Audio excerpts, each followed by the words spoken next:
ঝাড়খণ্ডে বৃষ্টির পরিমাণ বাড়ায় ফের জল ছাড়ার পরিমাণ বাড়ালো ডিভিসি।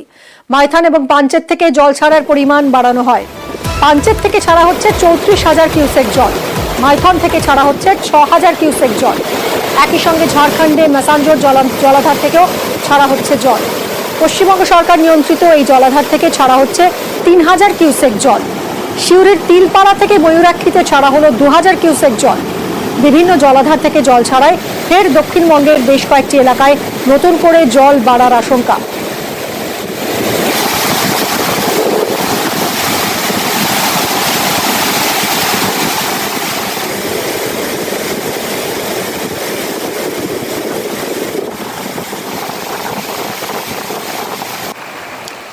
এদিকে ডিভিসি ছাড়া জলে আবারও ভাসলো খানাকুল। হুগলির খানাকুলের বিস্তীর্ণ এলাকা নতুন করে প্লাবিত।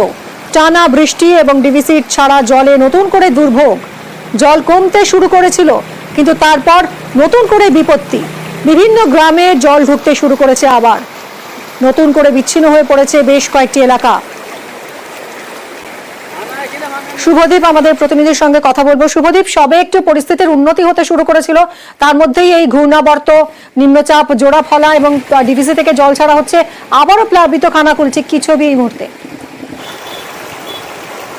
একেবারেই দেখো, ছন্দে ফেরার চেষ্টার মধ্যেই নতুন করে আবারও ছন্দপতন খানাকুলে। খানাকুলের গত দুদিন ধরে যে বৃষ্টি হয়েছে এবং ডিভিসি ছাড়া জলে নতুন করে বেশ কিছু এলাকায় কিন্তু আবারও জল ঢুকতে শুরু করেছে। বিশেষ করে আরামবাগ থেকে খানাকুলের বন্দরগামী যে রাজ্য সড়ক, সেই রাজ্য সড়ক থেকে দুদিন আগে জল নেমে গিয়েছিল। এদিন সন্ধ্যের পর, মানে গতকাল সন্ধ্যের পর থেকে কিন্তু সেই রাজ্য সড়ক আবার জলের স্রোত বয়ে যাচ্ছে এবং নতুন করে যোগাযোগ বিচ্ছিন্ন হয়ে পড়েছে খানাকুলের বন্দরের ধান্যগড়ি, কাকনান সহ বেশ কিছু এলাকা। খানাকুলের কালীতলা, বন্দরের ধান্যগড়ি, এই সমস্ত এলাকার মানুষ আবার কিন্তু বিপদে পড়েছেন এবং আতঙ্কিত তারা। নতুন করে দুর্ভোগও তাদের বেড়েছে। যাতায়াতের ভরসা আবার সেই নৌকো এবং হাঁটু পেরিয়ে আবার তাদের যাতায়াত শুরু করতে হয়েছে। খানাকুলের বন্দর পৌঁছতে গেলে কিন্তু বাস যোগাযোগ একেবারেই বন্ধ। নতুন করে আবার গ্রামে গ্রামেও কিন্তু জল ঢুকতে শুরু করেছে। আগে যে সকল এলাকায় বাঁধ ভেঙেছিল, সেই বাঁধ দিয়ে কিন্তু আবার জল ঢুকছে খানাকুলে। একদমই শুভদীপ, নজর রাখো তুমি। ধীরে ধীরে যখন কিছুটা স্বাভাবিক হতে শুরু করেছিল খানাকুল, তখনই আবারও নতুন করে বিপত্তি দেখা দিয়েছে। নিম্নচাপের জেরে টানা বৃষ্টি এবং ডিভিসি ছাড়া জলে নতুন করে প্লাবিত হতে শুরু করেছে খানাকুল। সব ডুবে গেছে, ঘর বাড়ি সব পড়ে গেছে, কি করা যায়? জল জমা বাড়লো। হ্যাঁ, নদীর জল আবার বাড়া। দুদিন ধরে বৃষ্টি হওয়ার ফলে আবার জল বাড়তে শুরু করেছে। এই রাস্তা জেগে গেল, আবার ডুবে গেছে। আমাদের বয়স হয়ে গেছে, কত কষ্ট করে যাওয়া আসা করছি। বিষ্ণুপুর, বাঁকুড়ার যে ওখানেও নিম্নচাপের পরিস্থিতি ছিল, ওই জলটাও কিছু আসছে। বাঁধ যেখানে ভেঙেছে হানা, সেই হানা তো এখনো বাঁধা সম্ভব হয়নি, সেখান দিয়ে জল ঢুকছে। সেই জল ঢোকার পরে মাঠের দিকে যে জলটা ছিল কমে গিয়েছিল, কিন্তু আবার কাল থেকে জলটা বাড়ছে। খানাকুলের মতো পরিস্থিতি ঘাটালেও নতুন করে সেখানেও জল বাড়ছে। নতুন করে প্লাবিত হচ্ছে ঘাটালের একাধিক এলাকা। জল কমতে শুরু করলেও ভারী বৃষ্টিতে ফের বিপত্তি। শিলাবতীর জলস্তর বাড়ছে, ফলে বাড়ছে বিপদ। চরম দুর্ভোগে ঘাটালের মানুষ।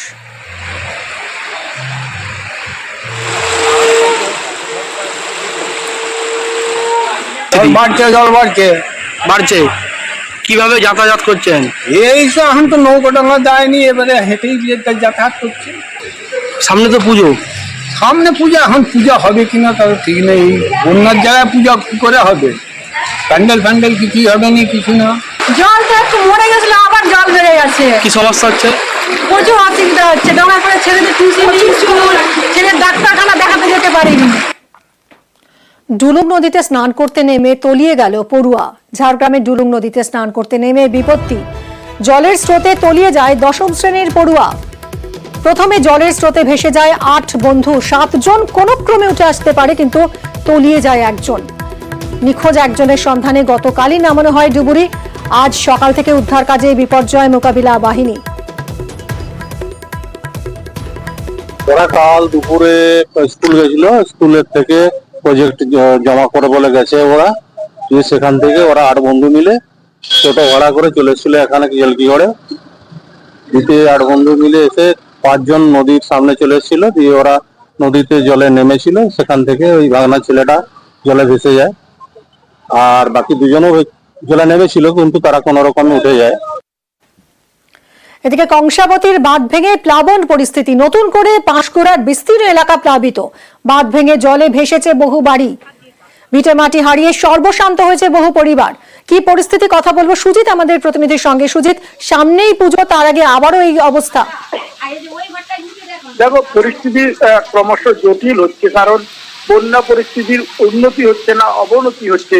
এবং পাঁশকুড়ার যে বিস্তীর্ণ এলাকা, যেখানে পৌর এলাকা রয়েছে, পঞ্চায়েত এলাকা, অর্থাৎ কিনা পঞ্চায়েত সমিতির বড় অংশ রয়ে গেছে জলের তলায়। এখনো নতুন করে বাঁধে যে ফাটল দেখা দিচ্ছে কিংবা ভাঙন দেখা দিচ্ছে, তার ফলে যে জল ঢুকছে নদী থেকে, এর ফলে যে পরিস্থিতি সেটা যথেষ্টই বলা যায় যে উদ্বেগের। এবং সেটাই দেখা যাচ্ছে, এবং ঘর বাড়ি ভেঙে গেছে, একই সঙ্গে ফসল, ক্ষেতের পর ক্ষেত সব জলের তলায়। অর্থাৎ কিনা পুজোর আগে যে একটা আনন্দের আবহ দেখা যায়, সেখানে কিনা পাঁশকুড়ার এইসব অঞ্চলে পুজোর উৎসব তো দূরের কথা, আনন্দ তো দূরের কথা, নিজেদের বেঁচে থাকার জন্য যতটুকু পাওয়ার সেটাই পাচ্ছেন না।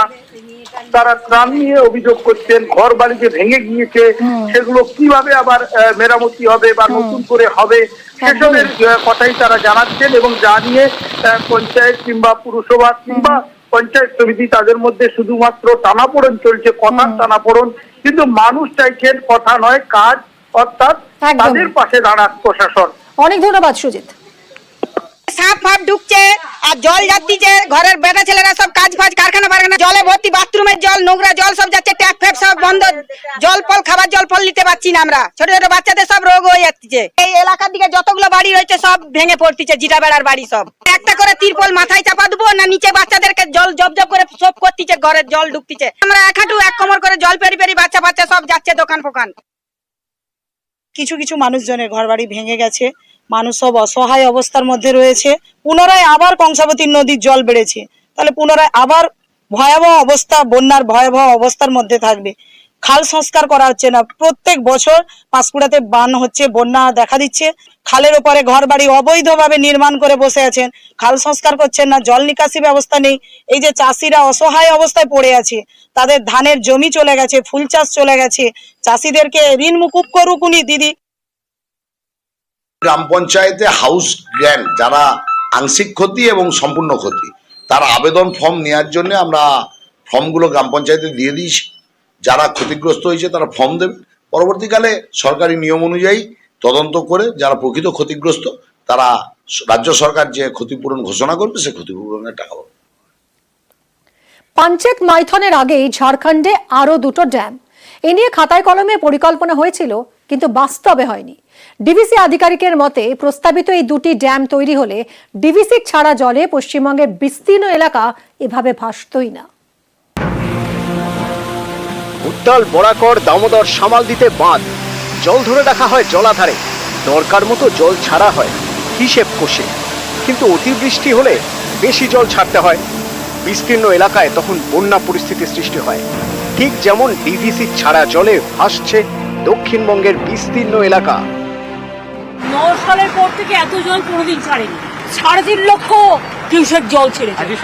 আমি নিজে ডিভিসির সাথে কথা বলেছি, আমি নিজে ঝাড়খণ্ডের চিফ মিনিস্টারের সাথে 3 বার কথা বলছি, এত জল জীবনে ছাড়েনি। জল ছেড়ে ডুবিয়ে দেখছেন কি স্রোত। ডিভিসির মাইথন এবং পাঞ্চেত ড্যামের ছাড়া জলে এবার ভেসে গিয়েছে দক্ষিণবঙ্গের বিস্তীর্ণ এলাকা। এই দুই বাঁধ তৈরির সময় মোট 7টি বাঁধ তৈরির পরিকল্পনা করেছিল ডিভিসি, কিন্তু এখনো পর্যন্ত 5টি ড্যাম তৈরি হয়েছে। আরো 2টি ড্যাম থাকলে ডিভিসি জল ছাড়লেও দক্ষিণবঙ্গে এরকম বন্যা পরিস্থিতি তৈরি হতো না বলে মনে করেন ডিভিসির আধিকারিক।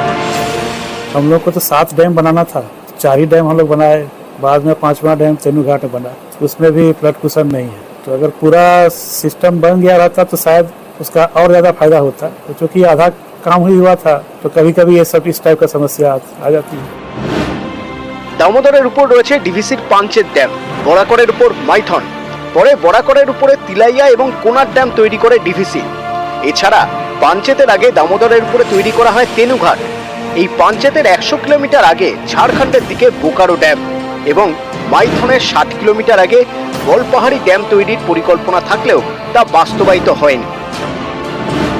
2012 সালে বোকারো ড্যাম ও বলপাহাড়ি ড্যাম তৈরির জন্য ডিপিআর তৈরি হয়। ঠিক হয় বিশ্ব ব্যাংকের থেকে ঋণ নিয়ে ঝাড়খণ্ডে ড্যামগুলি তৈরি করবে ডিভিসি, কিন্তু জমি জটের জেরে কাজ আর এগোয়নি। তাই পুরনো জলাধারী ডিভিসির ভরসা। মাইথন পাঞ্চেত ড্যাম 7 দশকের পুরনো, দীর্ঘদিন ধরে পলি জমেছে, ফলে জল ধারণ ক্ষমতাও কমেছে।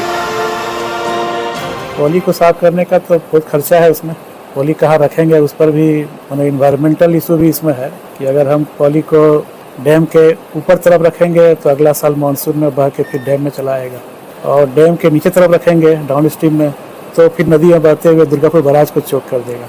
तो बिना स्टडी किए उस पर कुछ एक्शन लेना अभी ठीक नहीं है, लेकिन हम लोग देख रहे हैं और भी एक्सपर्ट लोग से राय भी हम लोग ले रहे हैं कि कैसे पॉली का आना कैसे कम किया जाए, उसके बाद फिर निकालने का भी कुछ उपाय होगा। বিশেষজ্ঞদের মতে ডিভিসির একটি ড্যামে ড্রেজিং করতে 4000 কোটি টাকা খরচ, আর নতুন ড্যাম তৈরিতে খরচ 1000 কোটি। তা সত্ত্বেও নতুন ড্যাম আর হচ্ছে কোথায়? আসানসোল থেকে দীপক শর্মা, নিউজ 18 বাংলা।